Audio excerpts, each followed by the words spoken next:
Pak. Assalamualaikum warahmatullahi wabarakatuh. Waalaikumsalam warahmatullahi wabarakatuh. Mari kita awali kuliah tafsir ahkam ini dengan Ummul Quran Suratul Fatihah. Dan kita berdoa kepada Allah Subhanahu wa Ta'ala. Semoga kita terinteraksikan dan diinteraksikan dengan ilmu yang manfaat dan barokah. Manfaat buat diri kita dan barokah buat sekitar kita, sehingga dengan keberkahan itu terpancar dan terpatri segala kebaikan yang menyelimuti, yang menghiasi hidup kita. Al-Fatihah. A'udzubillahi minasyaitonirrajim. Bismillahirrahmanirrahim. Alhamdulillahirabbil alamin arrahmanir rahim maliki yaumiddin. Iyyaka na'budu wa iyyaka nasta'in shiratal mustaqim shiratal ladzina an'amta 'alaihim ghairil maghdubi 'alaihim waladdallin. Amin. Baik, hari ini kita akan saya share screen ya. Share screen. Eh,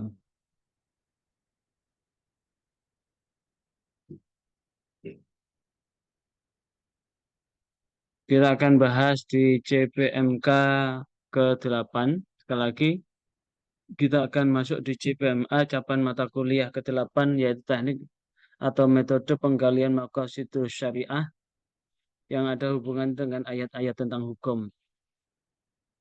Yang perlu diketahui, maqasidul Quran hubungannya dengan maqasidul syariah apa gitu. Di dalam Al-Quran, ayat-ayat itu adalah ayat-ayat yang diturunkan bersamaan dengan sebab-sebab diturunkannya ayat itu. Karena itulah Al-Quran dengan surah, ayat, ini tentu ada tujuan. Apa tujuan atau maqasidul Quran itu? Maqasidul Quran itu sangat erat kaitannya dengan tafsir. Sebab tafsir merupakan upaya untuk melakukan identifikasi terhadap kandungan Al-Quran dengan teliti. Jadi, adanya tafsir adalah ada kaitannya dengan bagaimana menggali, mengungkap maksud-maksud Al-Quran itu diturunkan. Sehingga maqasidul Quran ini merupakan basis dan arah dalam menafsirkan Al-Quran. Seseorang ketika menafsirkan Al-Quran tidak akan bisa menafsirkan dengan baik jikalau tidak tahu maqasidul Quran itu. Sehingga maqasidul Quran ini merupakan basis dan arah dalam menafsirkan Al-Quran. Terus bagaimana penelitian-penelitian terkait dengan maqasidul Quran? Sekali lagi, penelitian-penelitian apa saja yang terkait dengan maqasidul Quran?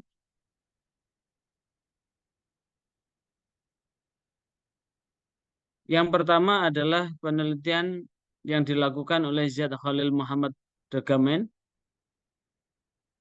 yang dipublikasikan dalam jurnal Thaqafah dengan judul Maqasidul Quran fil Fikri Badiul Zaman Said An-Nursi,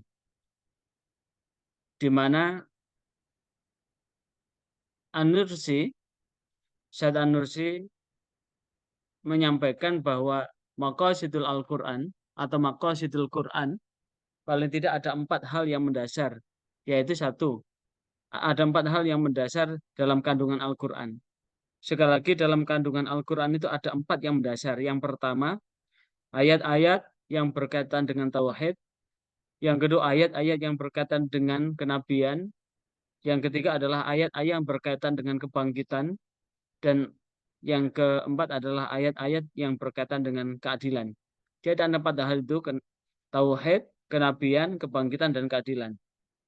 Sementara Muhammad Abdus Salam Al-Hudairi dengan topik kajian Minal Maqasidil Quranil Karim Al-Kulliyah wa Ahamiyatuha fi Ikhtiar Maudhu Al-Quran, maka dia menggali maksud Al-Quran secara keseluruhan dan tujuan-tujuan terhadap topik-topik yang ada di dalam Al-Quran. Kemudian Yang ketiga, sebagaimana ditulis oleh Sutresno di dalam paradigma tafsir al-maqasid dalam jurnal Royan Al-Fikr, bahwa metode dibangun dari konsep maqasid yang dulunya hanya sebatas doktrin, maka kemudian dikembangkan menjadi sebuah metode atau paradigma berpikir beragama. Jadi maqasid ini semula ya berbicara tentang doktrin, tapi kemudian dengan perkembangan berikutnya menjadi sebuah metode atau paradigma berpikir dan beragama. Kemudian Umayyah berpandangan bahwa tafsir terhadap Al-Quran merupakan hal yang niscaya karena itu dibutuhkan baik umat Islam pada umumnya maupun bagi yang memiliki kesungguhan untuk mempelajari Al-Quran, memahami, dan mengamalkannya dalam kehidupan sehari-hari. Kemudian menurut Kusmana, tafsir maqasidi tidak terlepas dari perkembangan induk dalam tradisi hukum Islam. Jadi tradisi hukum-hukum Islam itu berkaitan erat dengan tafsir maqasid. Tafsir maqasid itu berkaitan erat dengan maqasidul Quran. Sehingga maqasidul syariah berkembang sebagai metodologi konstruktif tentang hukum Islam ke arah metodologi konstruksi pemikiran Islam. Kemudian, bagaimana hubungan tafsir maqasid dengan maqasidul Quran? Tafsir maqasid itu didefinisikan sebagai tafsir Al-Quran yang berorientasi pada realitas tujuan, baik itu tujuan syariah atau maqasidul syariah secara khusus maupun tujuan Al-Quran, maqasidul Quran. Jadi apa yang menjadi tujuan Al-Quran diturunkan, sekali lagi apa yang menjadi tujuan Al-Quran diturunkan, yang kemudian tujuan-tujuan Al-Quran diturunkan, kemudian Al-Quran itu diwahyukan kepada Rasulullah Muhammad SAW, maka tentu di dalamnya akan mengandung maksud-maksud hukum, maksud hukum Islam, maksud-maksud syariah yang ada di dalamnya. Kemudian yang kedua, maqasidul Quran ini merupakan basis dan arah dalam menafsirkan Al-Quran. Maka ketika menafsirkan Al-Quran, ya, terlebih dahulu adalah paham tentang maksud-maksud Al-Quran itu. Jadi sebelum menafsirkan Al-Quran, maka hal yang perlu dipahami terlebih dahulu adalah tahu terkait dengan maksud-maksud Al-Quran itu diturunkan. Kemudian bila maqasidul syariah lebih memfokus pada diri pemahaman hukum Islam, maka maqasidul Quran ini berupaya memahami konsep, aturan, dan tafsir Al-Quran.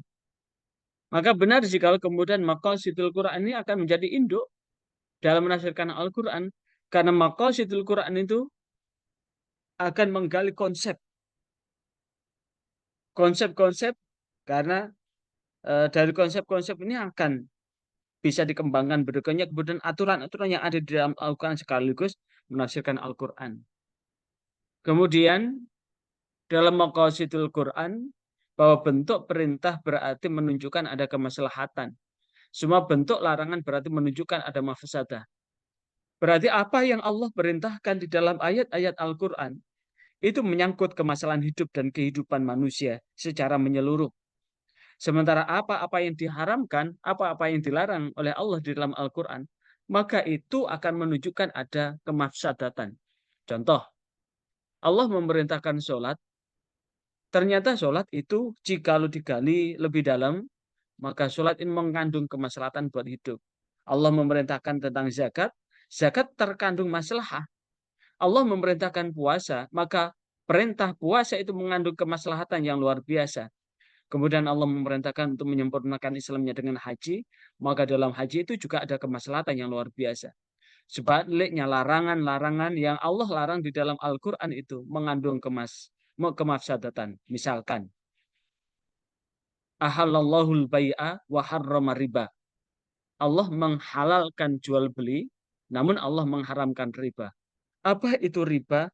Kelebihan yang ditargetkan, yang diberikan kepada pihak lain, sehingga dengan kelebihan itu akan menjadi beban. Apalagi kalau kelebihan itu menjadi bagian yang ada dorornya dan gorornya, maka itu akan menimbulkan kemafsadatan atau kemadharatan yang besar. Begitu pula ketika Allah menegaskan innamal khamru wal maisiru wal ansabu wal azlamu rijsun, Allah menegaskan bahwa khamr, maisir, judi, azlam ansab itu adalah perbuatan keji. Yang dalam ayat itu kemudian disebutkan adalah sebagai perbuatan syaitan. Perintah Allah adalah fajtanibu, maka jauhilah. Maka tentu sepanjang sejarah manusia, judi itu yang untung hanya bandarnya judi. Sementara pelaku judi selamanya ya tetap rugi. Apalagi sekarang ini marak judi online. Triliunan itu transaksi judi online itu.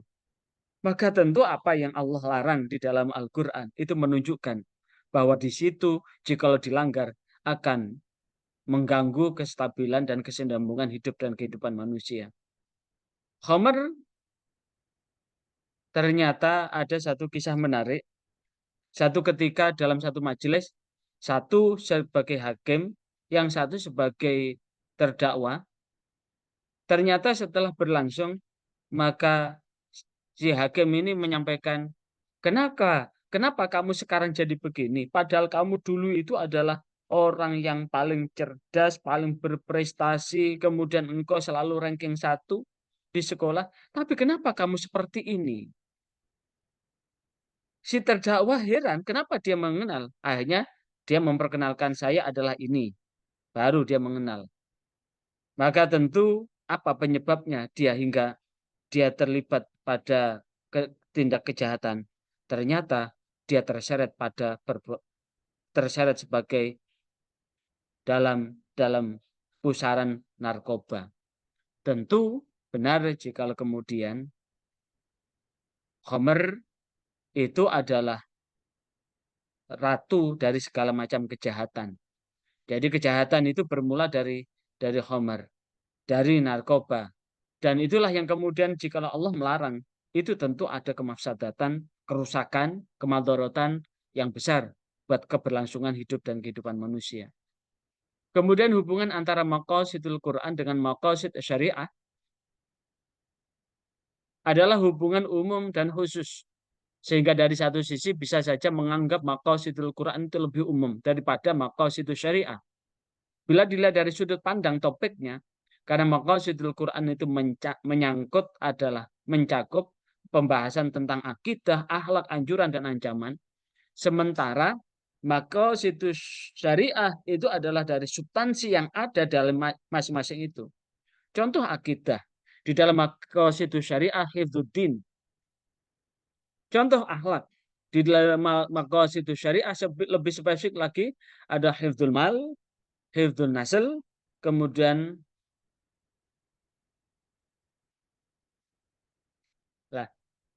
itu berarti secara umum akidah, akhlak, anjuran, dan ancaman itu adalah bagian dari memelihara hifdzuddin, hifdzul mal, hifdzul nasl, dan sebagainya.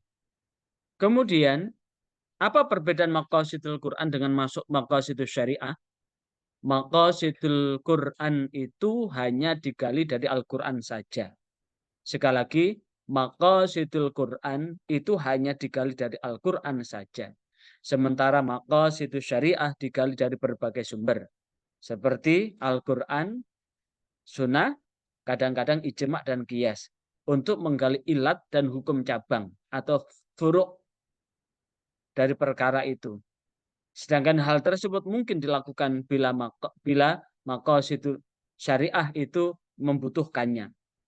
Yang kedua, maqasidul Quran merupakan cermin dari kaidah-kaidah, keumuman-keumuman, pijakan-pijakan dari berbagai maqasid atau tujuan dan hukum-hukum yang lain. Sementara itu maqasidul syariah justru kembali ke sana. Kembali kemana? Kembali pada kaidah itu. Kembali ke keumuman itu. Kembali kepada pijakan itu. Terhadap maksud atau tujuan dari Al-Quran itu diturunkan. Dan maqasidul Quran yang pokok, sedangkan maqasidul syariah adalah cabangnya. Kemudian maqasidul Quran memuat hal-hal yang umum, sementara maqasidul syariah memuat penjelasan dan perincian. Dari segi penggunaan, kata syariah digunakan untuk arti agama secara majas, sedangkan dalam arti hakikat, syariah mencakup sisi hukum yang parsial dan bersifat praktis, Kemudian maqasidul Quran memuat persyariatan yang umum, yang khusus dan parsial, sehingga bila dikatakan bisa dikatakan bahwa maqasidul syariah adalah bagian dari maqasidul Quran. Sekali lagi, maqasidul syariah itu bagian dari maqasidul Quran. Kemudian bagaimana terhadap review metodologi riset Al-Quran? Ini ada review dari Muhammad Al-Ghazali, Sirut Tahhuril Arab wal Muslimin, bahwa Muhammad Al-Ghazali atau Al-Ghazali ini mengkritisi metode-metode yang dipakai para ulama klasik lintas keilmuan, yaitu ilmu fikih, bahasa, kalam, tasawuf, tafsir, dan ulum, sehingga bagaimana kita mendapatkan manfaat dari metode-metode itu untuk kembali pada sumber yang asli, yaitu Al-Quran. Apakah warisan metodologi wajib bagi kita semua? Padahal menurutnya bukanlah ia merupakan bentuk ijtihad yang mewujudkan berbagai dimensi yang bagus untuk mencapai visi Al-Quran. Jadi metodologi itu adalah bagian-bagian dari ijtihadiyah yang di situ akan mewujudkan berbagai dimensi yang bagus untuk mencapai dalam rangka pemahaman Al-Quran. Kemudian dalam beberapa pondasi dasar yang melatar belakangi terbentuknya metode dan pemikiran Al-Ghazali dalam mendekati Al-Quran adalah, satu adalah bahwa Al-Quran itu berpegang pada pandangan yang bersifat universal dan komprehensif.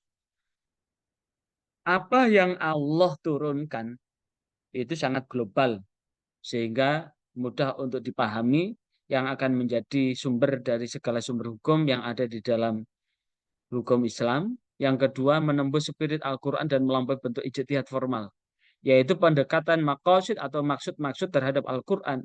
Itu mengharuskan bisa menembus ke dalam jiwa, menyebarkan kedalamannya dan mengkaji berbagai problematika dan permasalahan dalam kerangka spirit Al-Quran. Makanya sebelum menggali Al-Quran, Al-Quran dibaca aja itu sudah menembus kolbu. Kemudian memahami, makanya membaca Al-Quran itu Iqra binadhar dengan bilisan, membaca dengan lisan. Kalau sudah membaca bilisan lancar dan baik, maka selanjutnya adalah Iqra bil qalbi, memahami isi kandungannya. Dan yang ketiga, kalau sudah memahami isinya, maka Iqra bil arkan, membaca dengan mengamalkan dan mengimplementasikan isi kandungan Al-Quran untuk kehidupan ini. Kemudian pembacaan yang mendalam terhadap teks dan melampaui pembacaan literal, maka perlu melanjutkan pemahaman yang mendalam tentang teks dan melampaui semua pembacaan literal yang menghalangi akses menuju dimensi Al-Quran secara komprehensif dan tujuan umum dari teks Al-Quran itu. Kemudian perangkat apa secara prosedur bagi metode Al-Ghazali mendekati maqasidul Quran? Perangkat-perangkat yang dibutuhkan adalah satu, tafsir tematik. Tafsir tematik ini menjadi pengantar menuju pendekatan maqasid. Jadi dengan tema-tema itu akan tahu maksud-maksud dari ayat-ayat itu. Tafsir tematik ini termasuk ilmu baru yang membahas tentang berbagai masalah dalam maqasidul Quran. Sekali lagi, tafsir tematik menggali dari tema-tema tertentu dari ayat-ayat Al-Quran ini adalah bagian yang baru yang membahas tentang berbagai masalah dari maksud atau tujuan atau ya maksud-maksud Al-Quran itu. Kemudian penggunaan dua metode, yaitu metode induksi dan analisis untuk mendekati maqasid.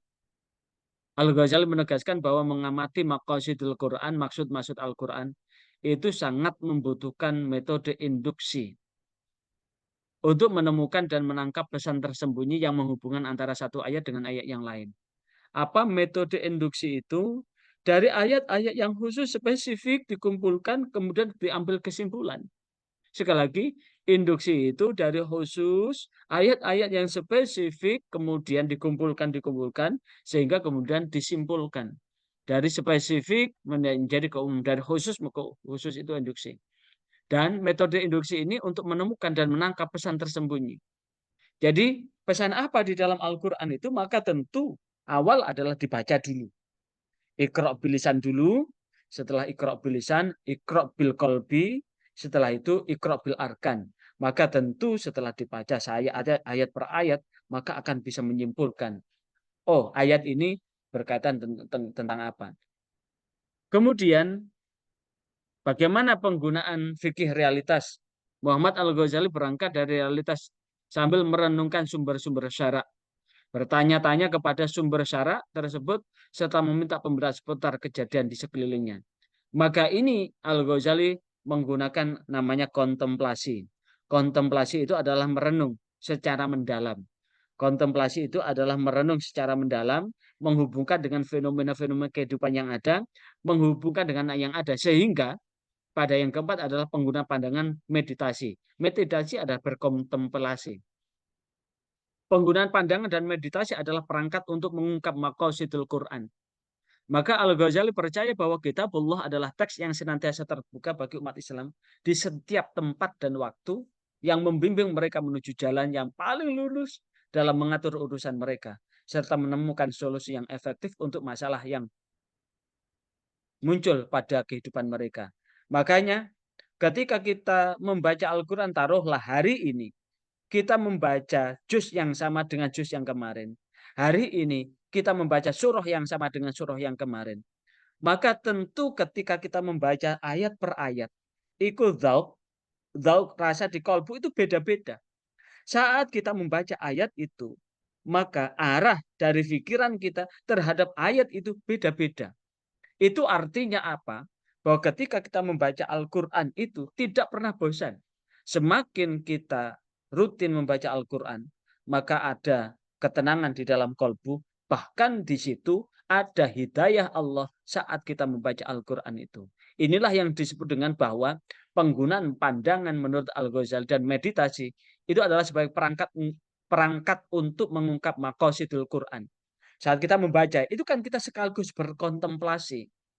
Apalagi kalau kemudian sudah paham pengertian, sudah paham makna kata per kata, ayat per ayat dari Al-Quran itu, maka tentu akan lebih mempermudah kita untuk berkontemplasi, bermeditasi, untuk memikirkan ayat-ayat itu yang ada hubungannya dengan kehidupan ini. Kemudian, bagaimana mekanisme menggali maqasidul Quran dalam perspektif menurut Abdul Karim Hamidi? Abdul Karim Hamidi itu menyampaikan ada dua hal, bahwa menggali atau metode menggali maqasidul Quran itu ada dua. Yang pertama itu adalah metode hipotetif, yang kedua adalah aksiomatik. Hipotetif atau dzanniyah adalah mekanisme menggali maqasidul Quran melalui cara yang pertama, memperhatikan teks-teks Al-Quran yang berbentuk perintah dan teks-teks Al-Quran yang berbentuk larangan secara jelas atau ibtida'i tasrihi. Ibtida'i tasrihi inilah yang kemudian dimulai dengan ibtida'i tasrihi, dengan melihat perintah-perintah dan larangan, maka akan bisa menyimpulkan. Diperhatikan teks-teks yang perintah dan larangan. Yang kedua, mempertimbangkan teks Al-Quran yang berbentuk perintah. Setelah memperhatikan teks, maka kemudian menggali, mengkaji, mempertimbangkan teks-teks yang berupa perintah dan larangan itu. Setelah itu, yang ketiga adalah menghubung-hubungkan ayat satu dengan yang lain. Sekali lagi, menghubung-hubungkan ayat satu dengan yang lain. Itulah yang disebut dengan munasabatul ayah. Maka ketika kita membuka tafsir, taruhlah tafsir Ibnu Katsir, membuka tafsir Al-Qurtubi, membuka tafsir Bil Ma'thur, saat membuka taruhlah di dalam Al-Quran surah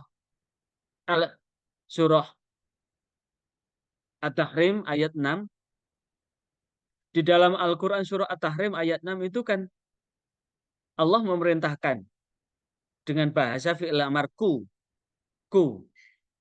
jagalah diri kamu semua, anfusakum, pada diri kamu, wa ahlikum, dan keluargamu, naro.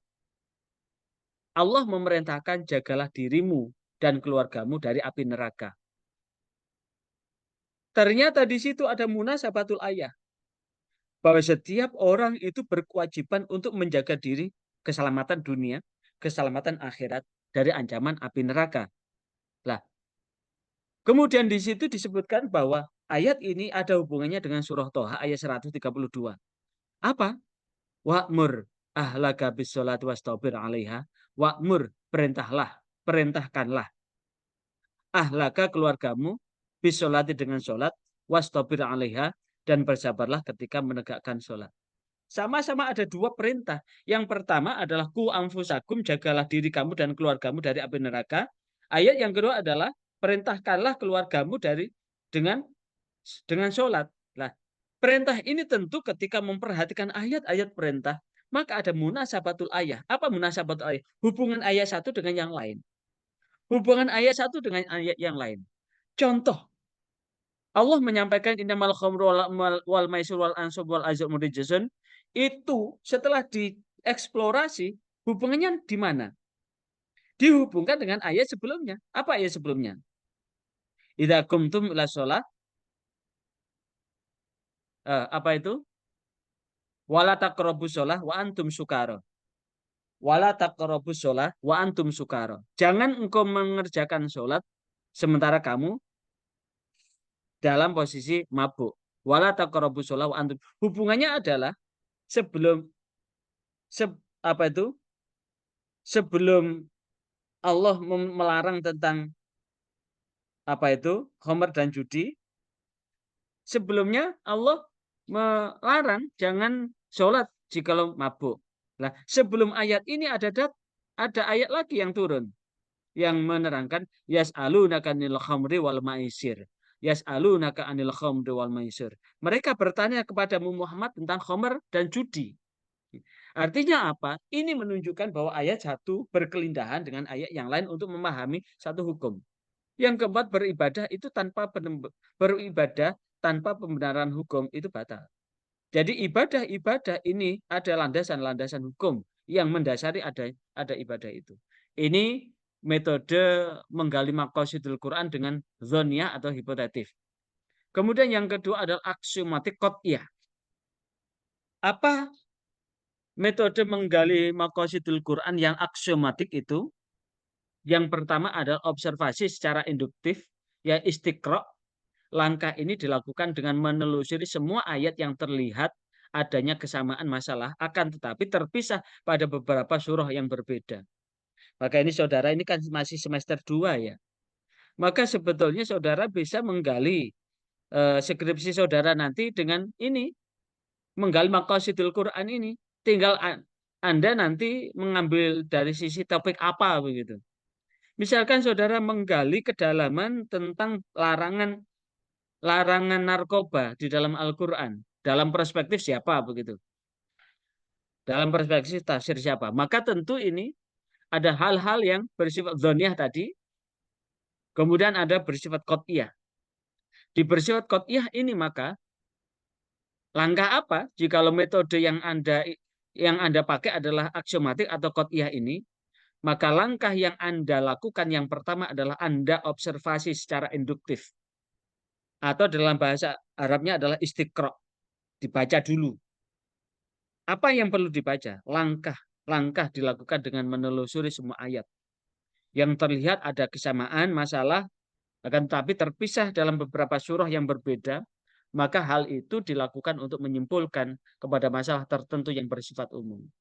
Jadi dikumpulkan ayat-ayatnya tentang satu masalah, kemudian setelah itu dipilah-pilah dan disimpulkan. Kemudian yang kedua adalah menggunakan teks Al-Quran itu yang jelas dalil-dalilnya. Dan langkah ini memiliki tujuan untuk meminimalkan sesuatu yang tidak diinginkan seperti kesalahpahaman. Jadi mengumpulkan ayat-ayat yang dengan topik tema yang sama. Kemudian setelah itu meminimalkan sesuatu yang tidak diinginkan sehingga biar tidak timbul kesalahpahaman. Kemudian yang ketiga ada menggunakan hadis yang mutawatir. Langkah ini memiliki tujuan untuk memperoleh pengamatan mayoritas sahabat terhadap perbuatan Nabi mengenai objek masalah yang sedang dikaji. Dan ini saudara bisa lihat pola tafsir seperti ini dengan metode ini. Saudara bisa dilihat di dalam tafsir Al-Qurtubi. Atau Anda lihat di tafsir Ibnu Katsir begitu. Jadi ketika saya mencoba menggali interpretasi tafsir itu, yang paling sering ketika saya untuk memahami satu ayat begitu, rujukan yang sering dan selalu saya buka itu tafsir Ibnu Katsir. Kemudian lihat tafsir Al-Qurtubi, kemudian di tafsir Al-Baghawi juga demikian. Maka dengan begitu kita tahu dari hal-hal dengan ayatnya bagaimana, kemudian hadisnya bagaimana, dan itulah yang kemudian bisa mengarahkan kita. Ini dijelaskan di dalam bukunya Abdul Karim Hamidi dengan judul Al-Madkhal ila Maqasidil Quran. Dicetak Riyadh di Maktabal Arush tahun 2007. Kemudian yang berikutnya, bagaimana metodologi menggali Maqasidil Quran menurut Wasfi Ashur Abu Zaid? Itu ada 3. Yang pertama metode tekstual, yang kedua metode induktif, yang ketiga adalah metode konklusi. Metode tekstual adalah langkah menggali maqasidul Quran dengan cara menggunakan dalil Quran secara jelas atau syarih, kemudian serta kecil kemungkinan untuk dipalingkan dari makna yang zahir. Teks itu kemudian digali maksudnya dengan menggunakan dalil yang jelas. Ini untuk meminimalkan ada takwil yang salah gitu terhadap zahir ayat. Yang kedua, metode induktif, langkah menggali maqasidul Quran dengan cara mengambil sampel secara parsial yang memiliki hubungan, kemudian digunakan untuk menyimpulkan sebuah hukum yang umum atau kaidah umum tentang sesuatu. Jadi dikumpulkan ayat-ayatnya dengan topik yang sama, kemudian setelah itu dipilah-pilah, kemudian setelah itu diambil kesimpulan, dihubungkan dengan munasabatul ayahnya untuk kemudian diambil kesimpulan secara umum. Yang ketiga, metode konklusi. Metode konklusi ini tidak dapat dipisahkan dengan total dengan metode induksi. Karena konklusi itu dimulai dari induksi. Konklusi itu dimulai dari apa? Dari khusus. Karena lewat khusus itu baru bisa mengambil kesimpulan. Setelah proses induktif selesai dilakukan, maka seorang mufasir harus menelaah apa yang sudah mereka kumpulkan dari contoh-contoh yang ada untuk membuat sebuah kesimpulan secara menyeluruh. Kemudian metode induksi atau metode induktif dapat digunakan dalam berbagai hal. Antara lain adalah mengungkap maqasid umum Al-Quran yang dimaksud adalah maqasid dari tema-tema umum atau tema besar tentang agama dan kehidupan dan sebagainya. Yang kedua, mengungkap maqasid khusus Al-Quran itu maksudnya adalah maqasid yang terdapat dalam tema dan surah Al-Quran. Dan yang ketiga, mengungkap maqasid Quran dengan apa? Metode induktif ini dapat diterapkan oleh seorang mufasir dengan menelusuri tema-tema surah dan bagian-bagiannya, kemudian berijtihad untuk mencapai tujuan umum atau maqasid jelas yang dimiliki oleh seluruh bagian surah itu. Dan yang terakhir adalah metode eksperimen dari para pakar Al-Quran. Metode ini tidak kalah pentingnya dengan metode lainnya dalam menyingkap maqasidul Quran. Dengan mempertimbangkan apa? Pengalaman, tingkat keilmuan para pakar Al-Quran. Pakar Al-Quran ini merupakan orang yang menghabiskan usianya mereka untuk meneliti, mencermati firman Allah, sabda Rasul, dan memusatkan perhatian mereka pada hukum-hukum syariah dan petunjuk di dalamnya. Maka sungguh Maha benar Allah dengan segala firman-Nya, karunia yang besar bagi kita umat Islam yang melalui Rasulullah Muhammad SAW dengan mukjizat terbesar yaitu Al-Quran. Al-Quran ini semakin dikaji, Al-Quran ini semakin didalami, menunjukkan keluhuran dari Al-Quran. Fakta menunjukkan orientalis atau orang-orang yang benci dengan Islam, yang mencoba ingin menghancurkan Islam dengan melalui melihat Al-Quran, maka ternyata berbuah manis dengan iman yang menyinari kalbu mereka. Berapa banyak orientalis yang kemudian beralih menjadi seorang muslim, seorang mu'alaf. Taruhlah Maurice Bucaille. Maurice Bucaille seorang ilmuwan, dia meneliti meneliti alam semesta dan kemudian mendapatkan kebenaran yang ada di dalam Al-Quran, maka ini mengarahkan Maurice Bucaille menjadi seorang Muslim. Banyak orang-orang yang kemudian menjadi seorang Muslim setelah meneliti kandungan Al-Quran. Al-Quran dibaca, itu tidak semakin kita bosan, tapi ketika Al-Quran ini kita baca, semakin membuat hati ini bertambah tenang dan tentram.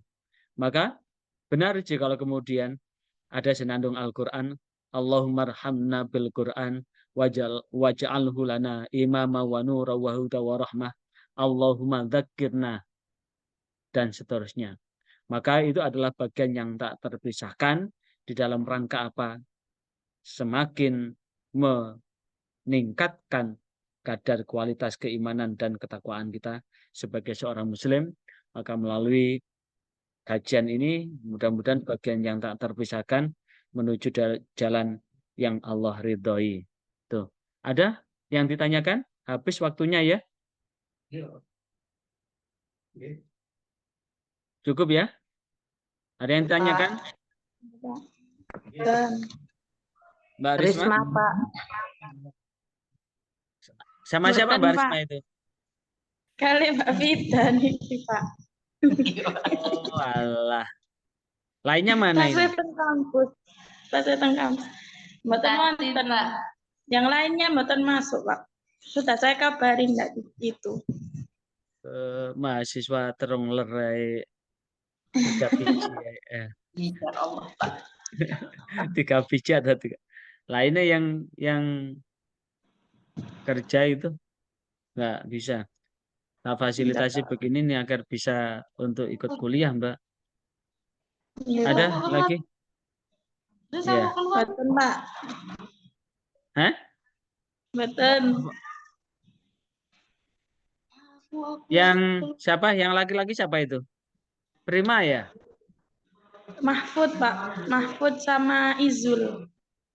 Mahfud sama Izul. Oke, cukup ya? Iya, Pak. Saya lanjutkan dengan semester 4 ini. Dengan kajian tafsir Ahkam 1. Sekian. Subhanakallahumma wa bihamdika asyhadu an la ilaha illa anta astaghfiruka wa atubu ilaik. Wassalamualaikum warahmatullahi wabarakatuh. Waalaikumsalam warahmatullahi wabarakatuh.